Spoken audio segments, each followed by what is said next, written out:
Huge একটি গরু বের হয়েছে সামারাই ক্যাটল ফার্মের। চমৎকার সুন্দর একটা গরু, সুঠাম দেহি একটা বড় সড়ো গরু, মাশাআল্লাহ।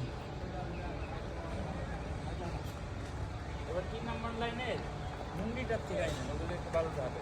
3 নম্বর লাইনে লাস্ট থেকে